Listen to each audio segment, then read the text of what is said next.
I never thought I'd become the kind of man who quietly walked out of his own marriage.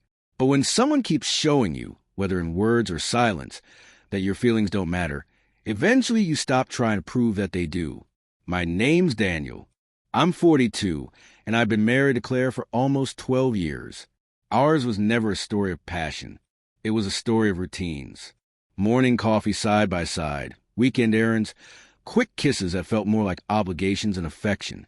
I used to tell myself that was just adulthood, trading excitement for stability. Things started to change about 2 years ago. When I went in for a kiss, she would turn her face away, offering a cheek like I was a distant cousin. Touch became awkward, unnecessary.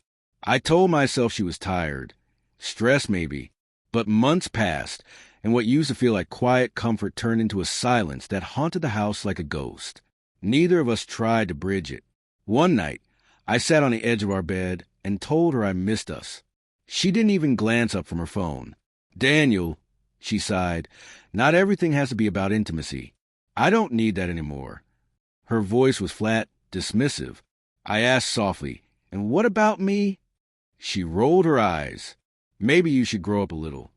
Something inside me shattered. Lying awake that night, I realized she no longer saw me as her partner, just another fixture keeping the house running.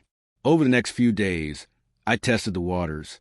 I stopped texting her, stopped trying to start conversations, stopped asking if she wanted to have dinner together. She didn't notice.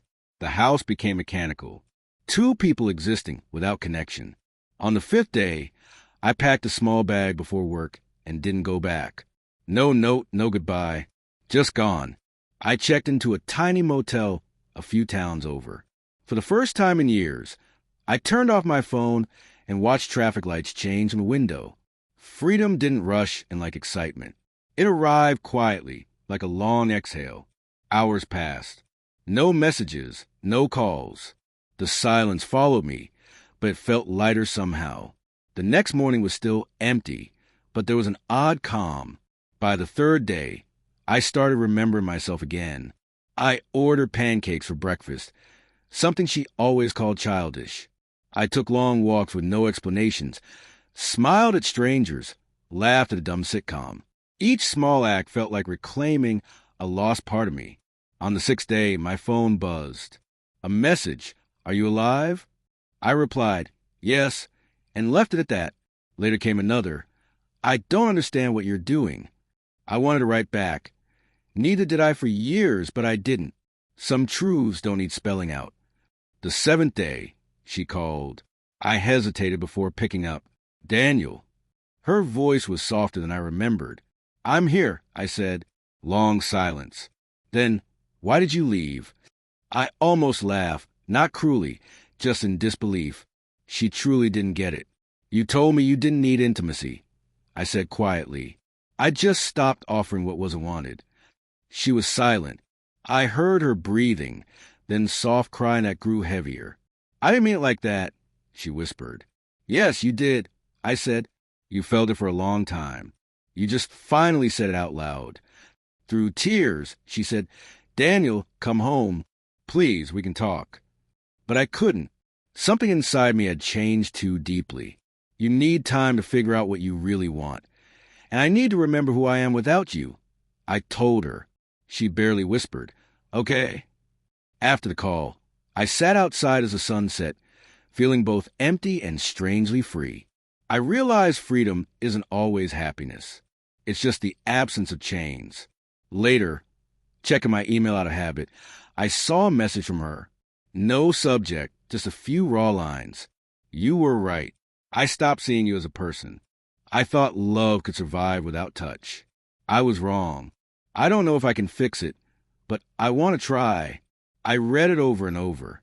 For once, her words were honest, not defensive. I didn't respond immediately. Pain can make anyone sound poetic. I waited for the honesty to settle.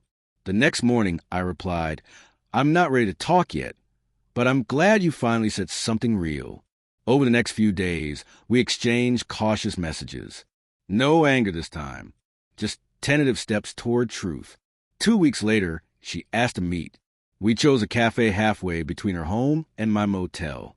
She looked exhausted but sincere. She reached for my hand, hesitated, then stopped. "Daniel," she said softly, "I know I pushed you away. I thought if we stopped being physical, maybe we'd stop fighting.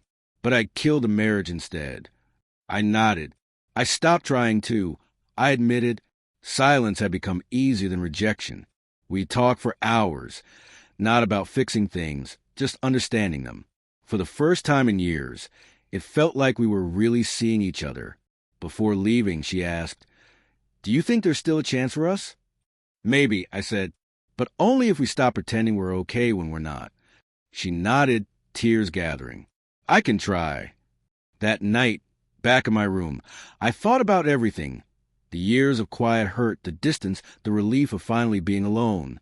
Love doesn't always die with explosions or betrayal. Sometimes it just fades beneath too many unspoken words. Leaving wasn't revenge. It was a mirror, a way for both of us to see the truth. A week later, she texted again. "I booked a therapy appointment. I need to understand myself before I can understand us." That made me smile.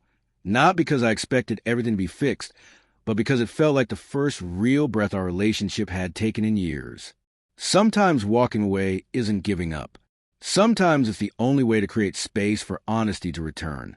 And maybe, just maybe, the silence I left behind wasn't punishment. It was room for both of us to finally hear what had been missing all along.